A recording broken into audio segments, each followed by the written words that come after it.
네, 오늘은 스데반의 순교 장면을 저희들이 본문을 통해서 보게 됩니다.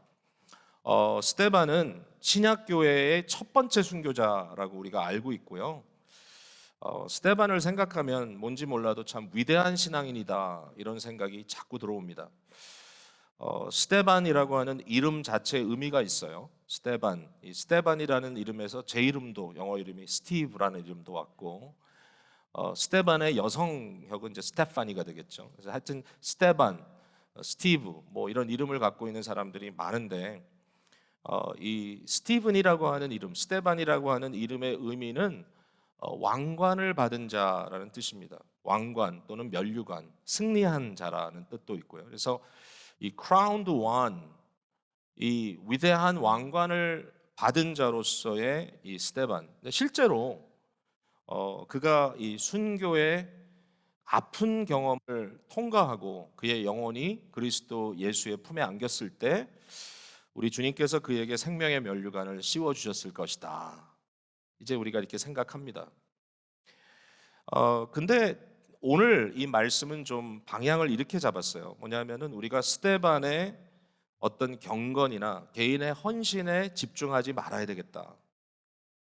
스데반의 죽음은, 스데반의 섬김은 자신의 어떤 능력이나 자신의 경건에 대한 것이 사실 그것이 아니다라고 말하기는 좀 박하긴 하지만 그것 이상의 것이다. 이게 이제 사도행전에 쭉 전개되는 사실은 메시지예요.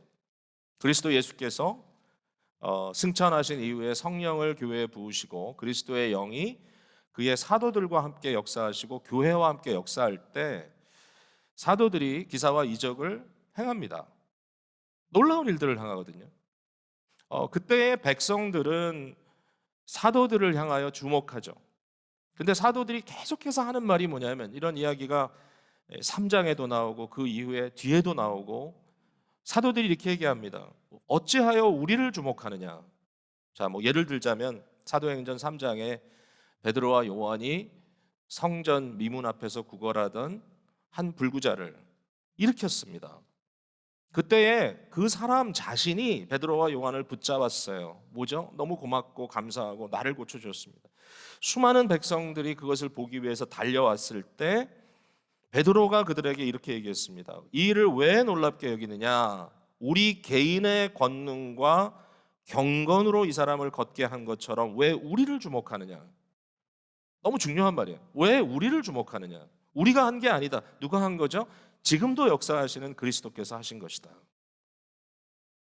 그러니까 우리가 이런 어떤 소위 슈퍼 크리스천, 우리가 눈으로 봤을 때 정말 대단한 그리스도인들로서 우리는 감히 노력해 볼 수도 없을 것 같은 그런 위대한 일들을 감당한 사람들을 보았을 때, 야, 대단하다.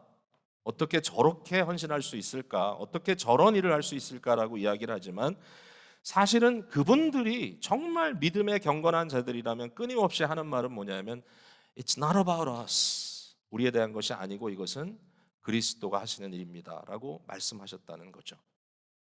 오늘 이 메시지에 그 메인 포인트가 있다면 저는 이렇게 말씀드리고 싶어요. 스데반의 증언과 그의 죽음은 그리스도의 몸된 교회의 선교적 고난으로 그 의미를 드러내고 있기 때문에 결국 스데반의 사역은 이 세상에서 지속적으로 벌어지고 있는 그리스도의 사역의 연속이다라고 말씀을 드리고 싶어요.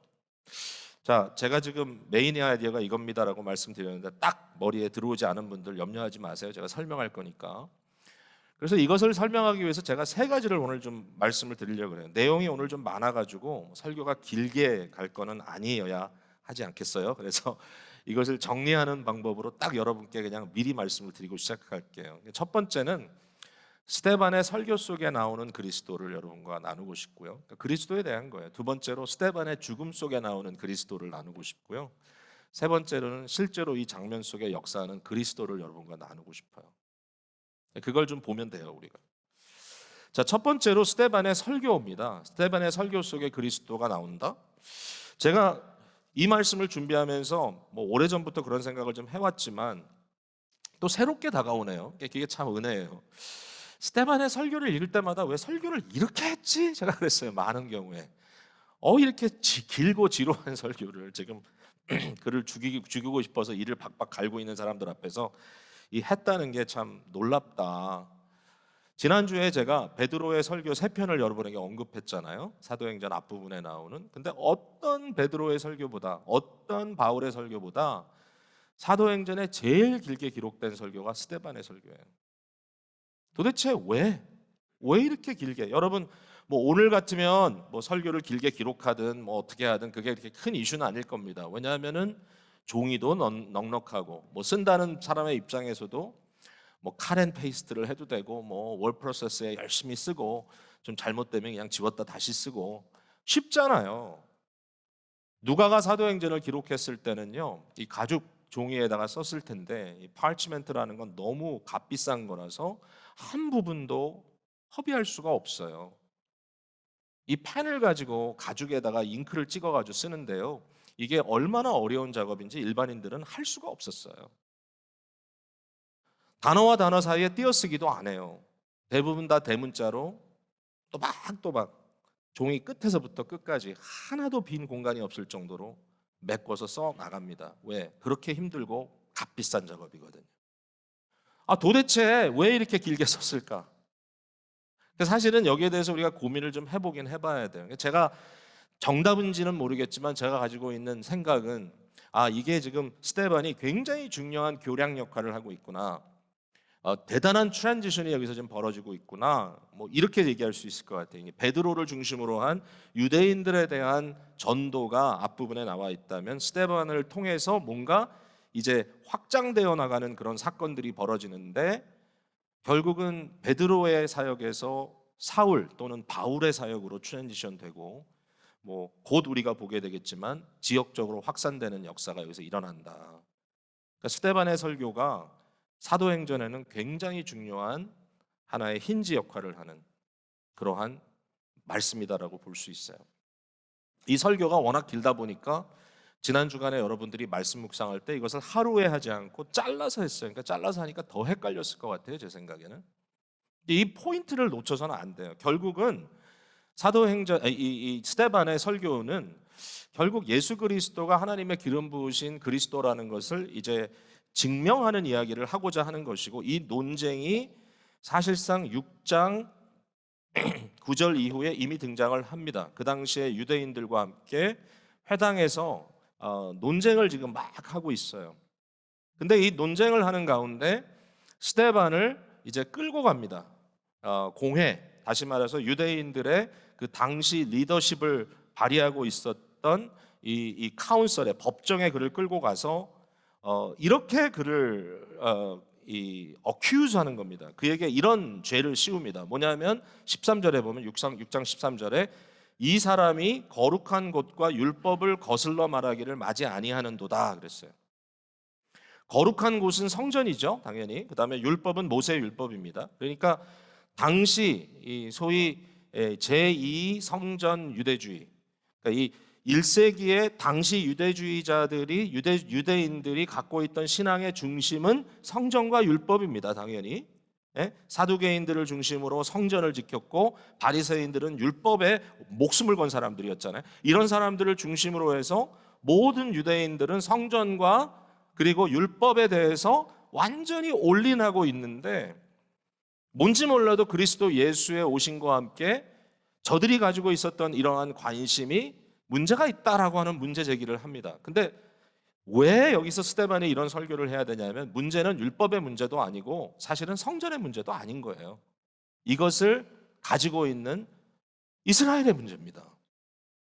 자, 스데반의 설교를 보면요, 아브라함부터 시작합니다. 아브라함과 이삭, 야곱의 12아들, 그리고 그들 중에 하나인 요셉 얘기까지 쫙 전개합니다. 그러니까 어떤 부분은 제가 봤을 때 이 말까지 넣어야 돼?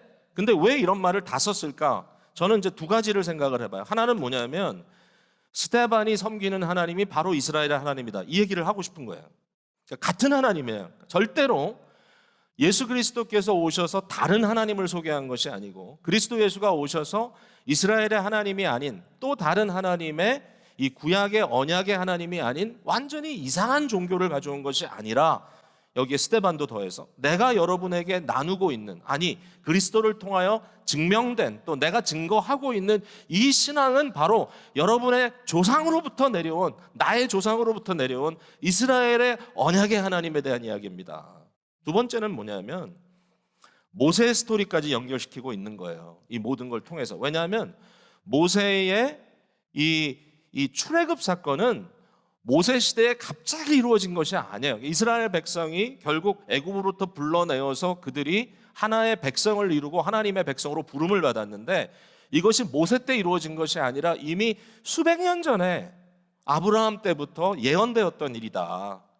결국 모세는 무엇이죠? 바로 이 아브라함의 하나님, 이삭의 하나님, 야곱의 하나님이 호렙산에 나타나서 그를 부른 것이고, 그것과 연결되는 곳에 모세의 너무 중요한 공헌은 뭡니까? 바로 하나님으로부터 율법을 받아서 이스라엘 백성들에게 전달한 것이고, 아울러 뭘 했죠? 저들에게 성막을 줬어요.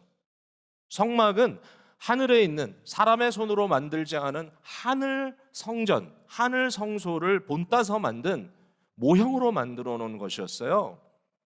이스라엘 백성들이 눈에 보이는 게 필요하니까 그들에게 성막을 지어놓고 그 성막을 통하여 하나님을 만날 수 있도록 그 기회를 제공하고, 다가갈 수 없는 하나님, 거룩한 하나님께 나아갈 수 있도록 희생 제물을 동원하는 이 율법의 제사 제도를 그들에게 가르치고, 또 도덕법을 가르쳐서 그들이 온전하게 살아갈 수 있도록 하나님의 성품을 보여주고자 했던 이 모든 것을 모세가 한 겁니다, 사실은. 자, 이 성막이 이어져서 나중에 보면 다윗과 솔로몬의 역할로 말미암아서 성전이 지어지잖아요. 그러니까 결국 이 성전, 지금 이제 유대인들은 이 율법과 성전 때문에 정말 모든 것이 거기에 관심이 있다고 스스로 생각을 하고 있는데, 그러므로 예수 그리스도가 문제이고, 뭐라 그랬습니까? 예수님이 이 성전을 헐라 내가 사흘 만에 다시 짓겠다. 예수님이 십자가에 달리시기 전에 증인들이 나와서 했던 말이 그 말 아닙니까? 스데반이 나와서 예수 그리스도가 우리의 참된 성전이고 예수 그리스도가 율법의 완성자라고 설교하려고 하는 이 모든 내용들을 들었을 때 저들의 마음이 너무 바들되는 거예요. 근데 스데반은 담대하게 이렇게 외칩니다. 뭐냐면은, 자, 그래, 율법이 너희에게 주어졌어. 근데 이스라엘 백성 중에 율법을 지킨 자가 있느냐? 너희 조상 중에 율법을 따라 산 사람이 있느냐? 자, 성막을 지어줬어. 그래, 성전이 지어졌어. 그러나 그 성막과 성전 앞에 경건하게 하나님을 진정으로 예배한 자들이 있느냐? 아모스의 예언과 아모스의 말과 이사야의 말을 인용해가지고 얘기하는 거예요. 너무 갭이 커. 너희가 말하는 율법, 그 율법을 가지고 하나님 앞에 거룩하게 구별되어 나오는 자들도 하나도 없고, 뿐만 아니라 사람의 손으로 만든 것, 그걸 가지고 하나님을 섬긴다? 아니야. 그것 갖고는 안 된다라고 얘기하는데, 참 이상하게도요, 여기 이제 굉장히 중요한 컨셉은 이런 거예요. 이 스데반의 설교 속에 이스라엘 백성들이 자기 손으로 만든 것에 대해서 굉장한 프라이드를 갖고 있다는 걸 이야기합니다. 근데 출애굽 사건에서 이스라엘 백성들이 하나님께서 만들어 주시고 하나님께서 보여주신 것이 아니라 자기 손으로 만들어 가지고 경배했던 게 뭔지 아시죠? 바로 황금송아지입니다.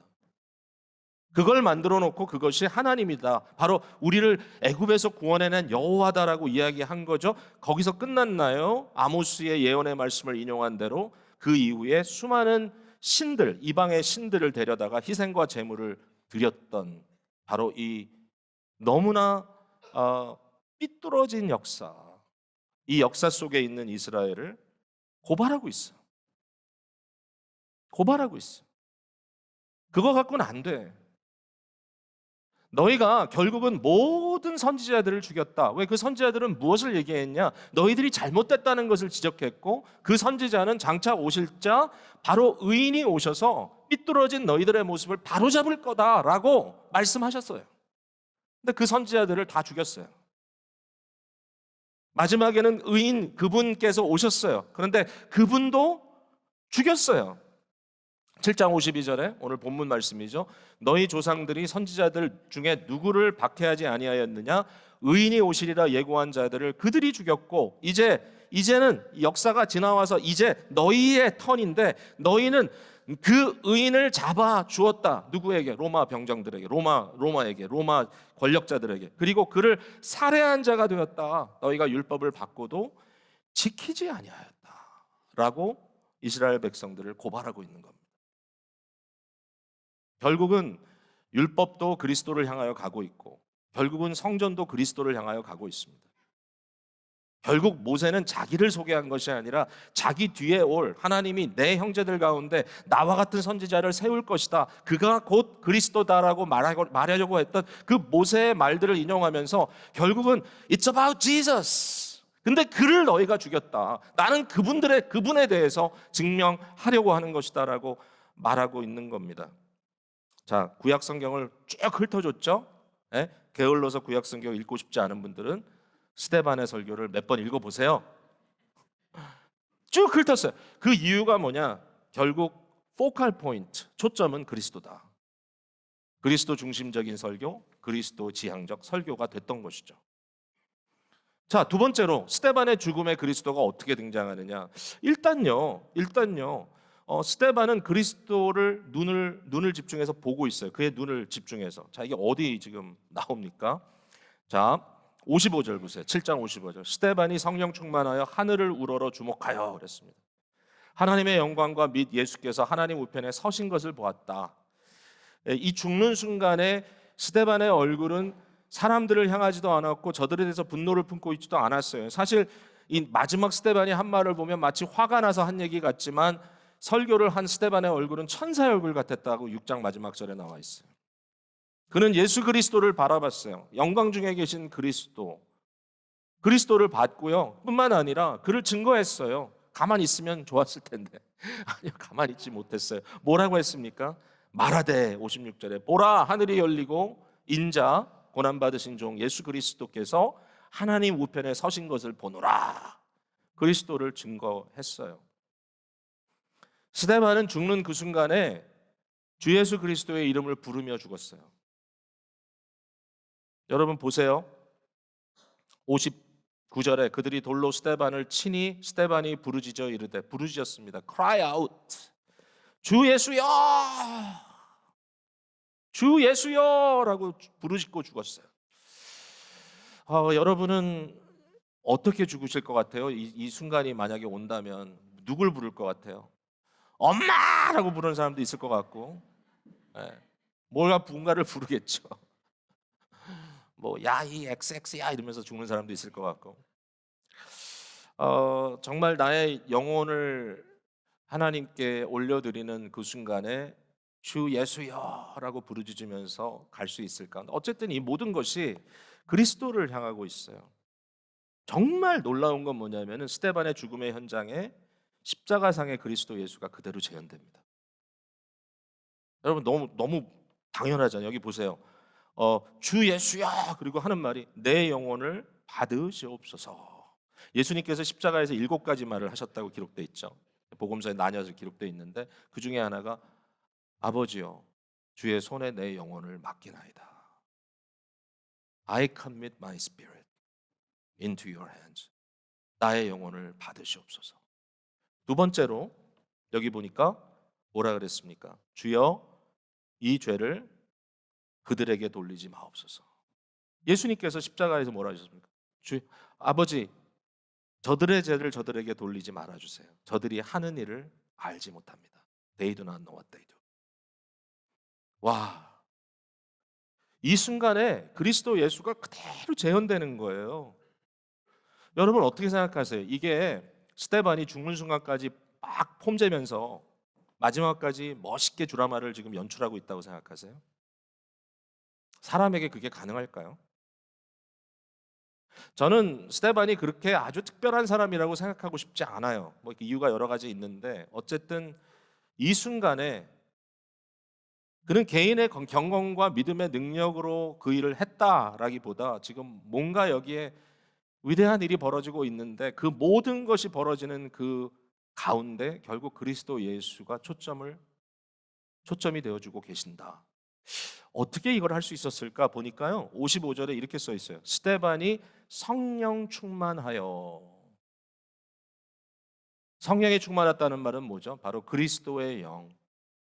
예수 그리스도가 하나님 보좌 우편에 계시지만, 그러나 오늘 이 세상을 향하여, 교회를 향하여 오셔서 우리와 함께 하시고 우리를 이끌어 가시는 이 역사를 바로 그리스도의 영, 성령께서 이루고 계시잖아요.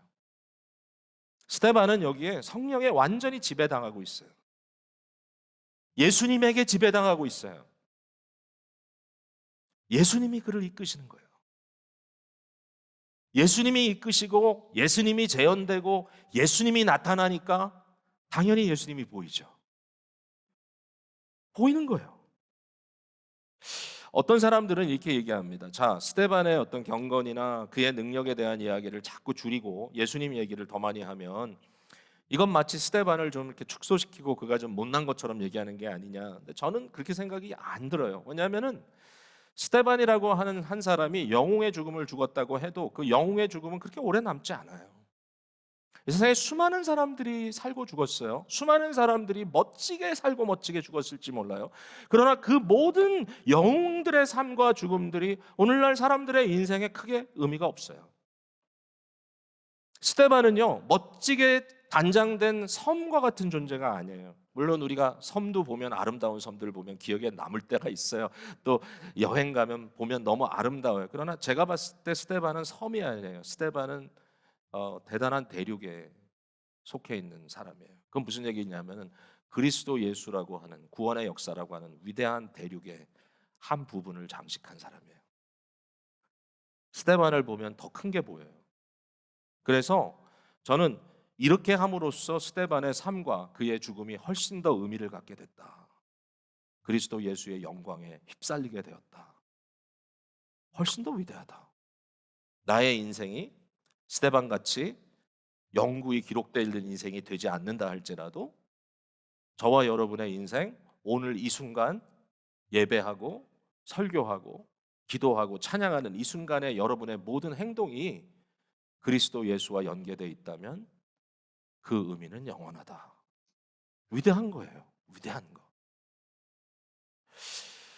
스데반의 죽음은 예수 그리스도의 남은 고난을 채우는 그런 고난이었다라고 말할 수 있어요. 이건 나중에 이제 바울 사도가 골로새서 1장 22, 24절에 언급한 건데 저는 이 말이 이해가 처음엔 좀 안 됐어요. 어떤 얘기인가 하면 이런 거예요. 나는 이제 너희를 위하여, 교회를 위하여 받은 괴로움을 기뻐하고. 그러니까 다시 말해서 바울은 자기 자신의 괴로움이 교회를 위한 것, 또 교회의 일부이기도 하죠. 그러니까 그리스도의 몸된 교회로서 내가 고난을 받고 있다는 이 사실을 내가 기뻐한다. 이유가 뭐냐?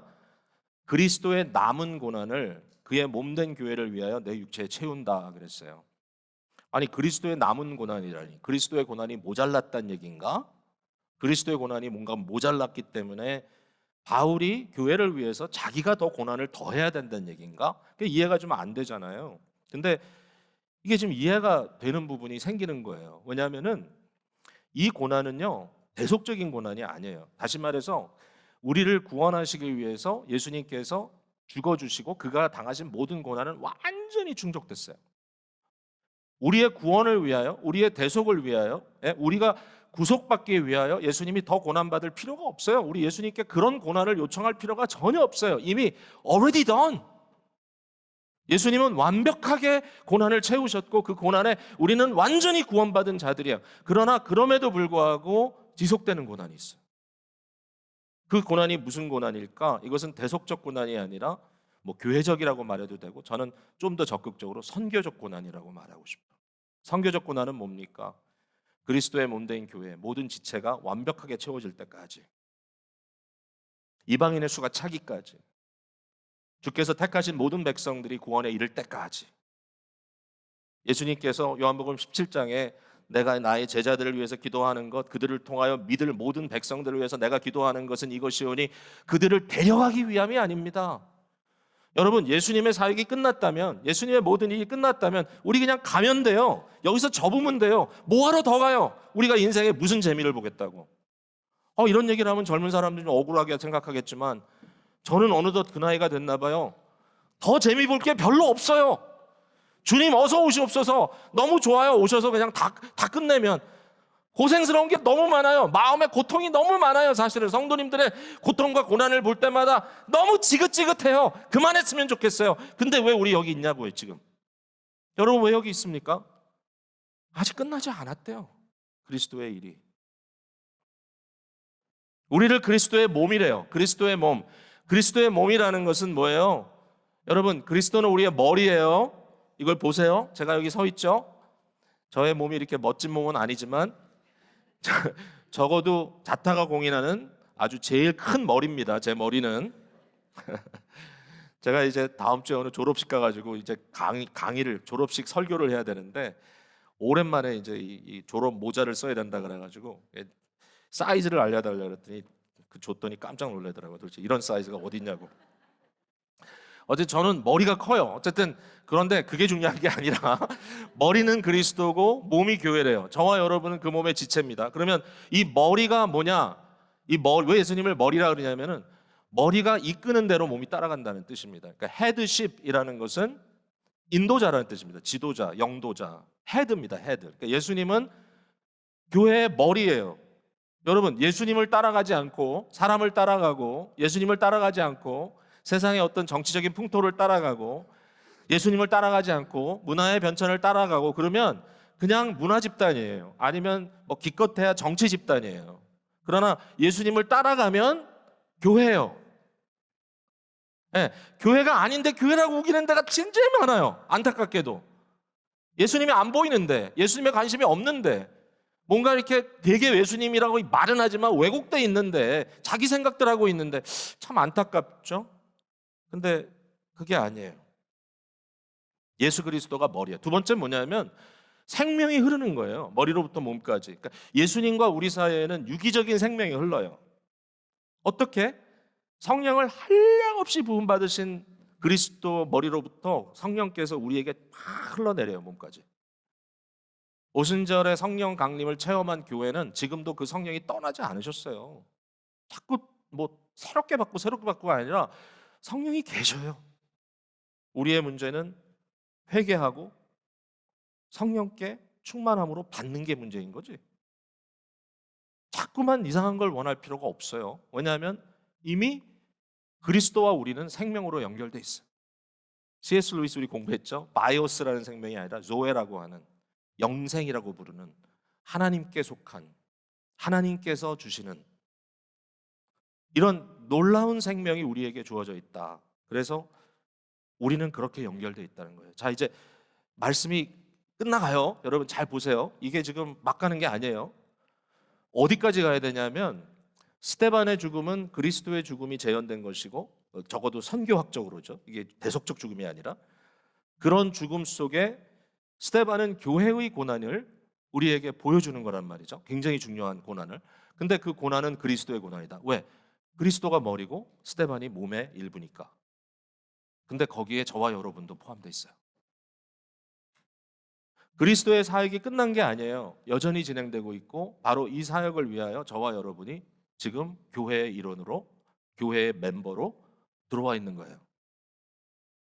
그리고 여러분이 어디를 가든지 교회를 떠나는 것이 아니라 교회가 여러분과 함께 가는 거예요. 생각이 바뀌어야 돼. 이게 바뀌면 모든 게 바뀔 것 같아요. 자, 한번 다시 볼게요. 자, 그러면 이제 마지막 포인트니까 그리스도의 지속적인 사역이 보이느냐? 네, 보입니다. 자, 스데반이 성령이 충만해서 하늘을 우러러 주목해서 보니까 예수께서 하나님 우편에 서신 것을 봤다 그랬어요. 되게 독특해요. 우리가 예수 그리스도가 승천하셔서 하나님 보좌 우편에 앉았다라는 말은 많이 하지만 섰다는 얘기는 별로 안 하는데 우리가 사도신경도 고백했잖아요. 예? 하나님 보좌 우편에 앉아 계시다가 근데 앉았다가 여기는 섰다로 돼 있어요. 이게 도대체 왜 예수님이 서 계신 것일까? 제가 들은 설교 중에 이런 설교가 있어요. 예수님이 너무 마음이 안타까워가지고 서 계시다. 사랑하는 지금 스데반이 막 이 고통을 견디고 있으니까 예수님이 막 앵셔스 해가지고 서 계시다 어쩔 줄 모르고 이게 정확한 해석인지는 모르겠지만 적어도 와서 다요. 우리 힘들고 어려울 때 주님께서 가만히 앉아서 그래 잘하나 보자 이게 아니라 어쩔 줄 몰라 하신다. 뭐 해석은 여러분이 자유롭게 하셔도 될 것 같아요. 이 부분은. 두 번째 예수님께서 지금 쓰셔가지고 곧 그에게 올 이 스데반의 영혼을 안아줄 준비를 하고 계신다. 예. 근데 저는 이걸 어떻게 좀 해석하면 좋겠냐면 그것보다는 뭐 그것도 의미가 있겠지만 그것보다는 일하시는 그리스도. 자, 이게 무슨 의미인가 보세요. 6일의 창조가 있습니다. 그리고 일곱째 날은 하나님이 안식하셨는데 그 안식의 개념은 멈춘다는 의미도 있지만 하나님의 보좌에 좌정하신다는 의미가 있습니다. 그걸 쉬셨다고 얘기를 합니다. 우리 오늘 본문 앞에도 이사야 66장을 인용하면서 하늘은 나의 보좌요 땅은 나의 발등상이니 너희가 나를 위하여 무슨 집을 짓겠으며 나의 안식할 처소가 어디냐. 이게 우리가 첫사랑반에서 한 얘기죠.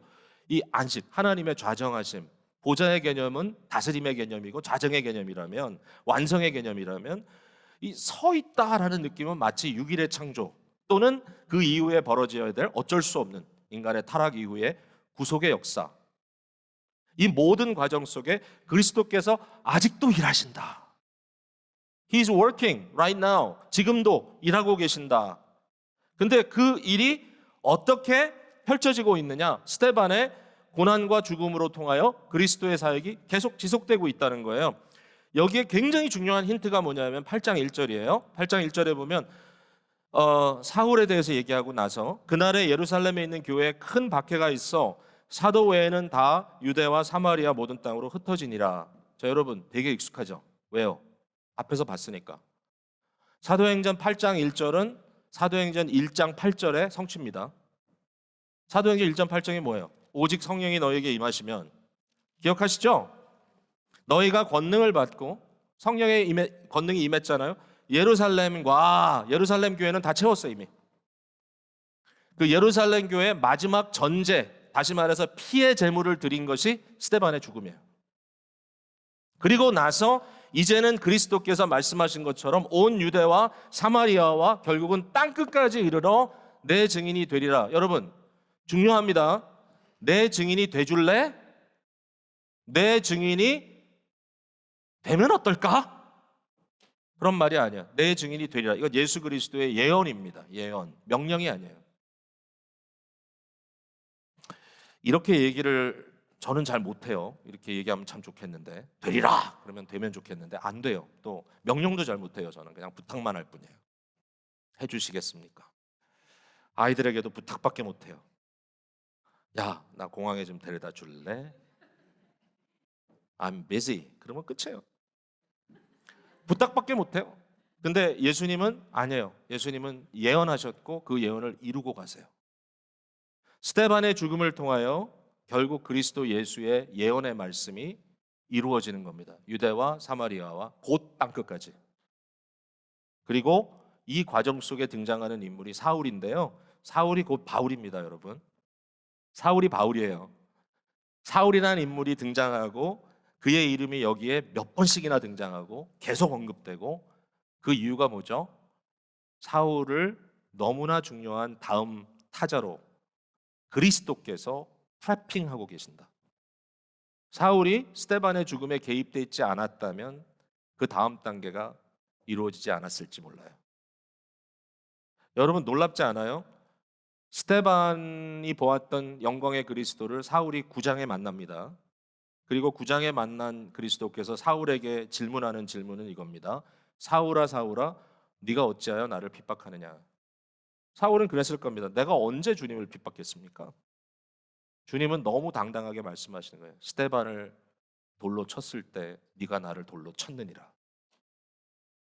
네가 교회를 핍박하고 그들을 잡아갔을 때 너는 나를 잡아갔느니라. 깨닫게 되는 거죠. 아, 교회가 그리스도의 몸이구나. 나중에 김세현 박사님이란 분이 이걸 가지고 바울 복음의 기원이라는 걸 썼어요. 논문으로. 그 얘기예요. 놀라운 일이에요. 하나님께서 그리스도께서 일하고 계십니다. 자, 이제 말씀을 맺을게요. 이게 나와 무슨 상관이 있느냐? 지금도 이방인을 부르시는 그리스도의 사역은 끝이 나지 않았다고 말씀드렸어요. 우리 역시 그리스도의 몸의 지체로 그리스도의 대사로 이 세상에 두셨어요. 저는 이런 고민을 해봤습니다. 저를 포함해서 현재 교회에 있는 많은 교인들, 아마 대다수를 설명하는 것 같아요. 우리는 하루하루 생존하고 살아가는 그 자체, 삶 자체에 관심을 너무 많이 두고 있고 어떻게 해서든지 그 삶이 조금 나아지기 위해서 너무나 애를 쓰고 있는데 이와 같은 우리들에게 스데반의 스토리가 과연 무슨 감동이 될까? 여러분 우리는 다 뭘 원하냐면 조금 더 행복해지고 싶고요. 인생이 괴로워요. 여러분 이건 전혀 이상한 게 아니에요. 그리스도의 남은 고난에 우리가 참여하고 있어요. 교회는. 그러니까 교회는 성도들은요. 너희가 경건하게 살려면 핍박을 받는데요. 여러분 힘들 거예요. 저도 힘들어요. 뭐가 그렇게 힘드냐? 물론 좋은 일도 많아요. 그러나 근본적으로 이 고통 고난은 끊어지질 않는 것 같아요. 좀 고지를 점령하면 끝날까? 안 해요. 계속이에요. 예? 아이들 키우고 나면 또 부모님 케어해야 되고 부모님 케어해서 이제 아유 뭐 아쉽고 슬프지만 평생 다 사시고 내가 할 거 다 하고 부모님 돌아가셨구나 그러면 그때는 내가 죽을 차례예요. 이게 인생이 계속 가요. 그러니까 이게 끝이 없어요. 고난이에요. 그냥 고난의 행군이에요.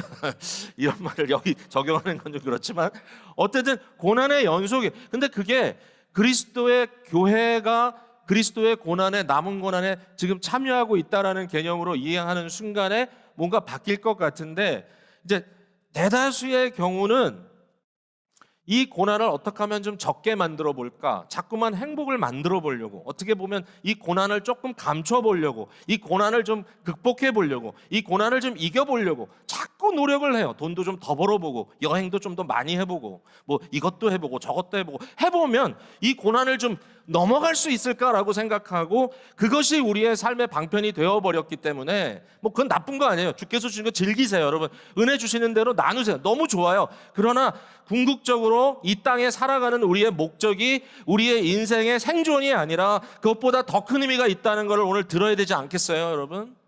문제가 뭐냐면 이거예요. 우리는 신앙인들이 우리의 신앙을요, 우리의 생을, 우리의 삶을 지탱하기 위한 방편으로 신앙을 써요. 목적은 삶이에요. 신앙은 방편이에요. 주님 어떻게 해서든지 내가 좀 요거 빨리 극복하게 해주시고 이 시험에 합격하게 해주시고 이 병을 좀 낫게 해주시고 주님 이 사업을 좀 잘할 수 있게 해주시고 아이고 어떻게 해서든지 이 모든 것을 좀 극복하게 해주세요라고 신앙을 끌어다 쓰고 어떨 땐 되고 어떨 땐 안 되니까 원망스럽기도 하고 기도가 힘들고 답답하고 왜냐하면 인생이 끝이 안 나니까 하나 넘었는데 또 넘을 산이 10개나 더 있어요. 주님 어떻게 하면 좋습니까? 근데 바꿔야 돼. 뭘 바꿔야 돼? 이거 갖고 일주일 고민했어요. 제 삶 속에. 뭐 바꿔야 돼? 신앙이 나를 지탱하는 게 아니라 신앙이 내 삶을 끌고 가야 돼요. 그리스도가 나를 끌고 가야지 인생이 되는 거지. 그래야 나의 삶에 의미가 있는 거지. 그리스도를 내 삶에 끌어들여서 나를 시중 들려고 하는 순간 절대로 끝이 안 나요. 무슨 얘기입니까? 병들면은 병든 대로 삶과 죽음을 주관하시는 그리스도의 도구로 내가 어떻게 지금 그리스도의 삶을 살아낼까? 내가 어떻게 그리스도의 고난을 겪어갈까? 아니, 연로하신 부모님들 섬기는 일이 어렵죠. 여기 뭐 다 이미 다 부모 되시고 할아버지 할머니 되신 분들 여전히 부모 섬기시고 어려워요. 저도 아버지 생각할 때마다 눌려요, 자꾸만. 혼자 계신 아버지 어떻게 하면 좋아? 어떻게 해서든지 뭐 작은 거 하나라도 어떻게 해서든지 좀 뭔가 내가 최선을 다해야 되겠다 애를 써요. 근데 힘들고 어렵고 사실 그것보다 훨씬 더 직접적으로 어려움을 당하는 분들이 계세요. 근데 제 마음속에 들어오는 확신은 뭐냐면요, 저보다 우리 아버지를 훨씬 더 사랑하시는 분이 예수님이에요. 저보다 우리 자녀들을 훨씬 더 사랑하는 분이 그리스도예요. 여러분 힘들죠?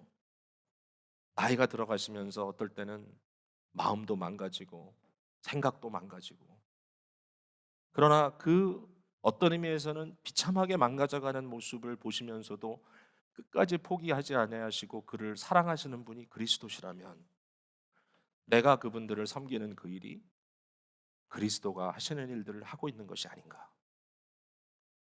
그렇다면 의미가 있는 거죠, 그냥. 언젠가 주께서 내게도 생명의 면류관을 주시겠죠. 이것만 제대로 잡히면 좀 나을 것 같아요. 물론 힘들죠. 힘들지 않다는 거 아니에요. 스데반의 죽음을 어찌 우리가 쉽게 여기겠어요. 그러나 그 죽음의 중심은 그리스도의 라이프가 역사하는 것이다. 사랑하는 성도 여러분, 왜 하필이면 스데반이냐고 할 수 있습니다. 스데반은 설교자도 아니고 그저 교회에서 돈 모금해서 필요한 사람들에게 나눠주는 일만 맡았던 사람입니다. 근데 왜 갑자기 그가 나서서 설교까지 하고 난리야? 왜 스데반이냐 하필이면 왜? 대부분의 성도들은 목사도 아니고 사실은 프로페셔널 선교사도 아닙니다. 여러분은 그저 말 그대로 제일 아름다운 거죠. 성도예요. 스데반은 성도예요. 매일의 삶 속에서 살다 보니까 여기까지 간 거예요. 순교는 선택이 아니에요. 순교는 선택이 아니야. 순교 아무리 하고 싶어도 그 자기가 선택한다고 되는 게 아니에요. 삶의 현장에서 살아가다 보면 주께서 가라는 곳에 있다 보면 어떨 때는 너무 중요한 시간에 나는 못하지만 성령께서 나를 휘어잡으셔서 순교의 피를 흘리게 하실지도 몰라요. 그러나 중요한 것은 현재 나의 삶이에요. 그리스도가 여러분의 삶 속에서 역사하시는 것을 믿으시기 바랍니다. 그래서 견뎌 나가세요. 주께서 주시는 힘으로.